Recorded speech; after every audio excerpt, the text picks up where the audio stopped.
Daugelis žmonių gyvenime patiria kraštutinumus.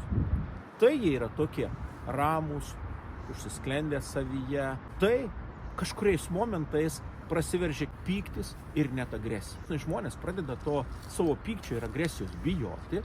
Dėl to tik tai pradeda jausti pyktį, užsisklendžia dar labiau savyje. Bet vėl, kuo daugiau žmogus užsisklendžia, tuo paskui vis tiek iš kažkur, dėl kažkokių aplinkybių išlys dar didesnis pyktis ir agresija. Ir taip žmogus iš tikrųjų labai dažnai važinėjasi amerikietiškais kalneliais. Tai jis toks ramus, tai jis agresyvus. Kodėl taip vyksta?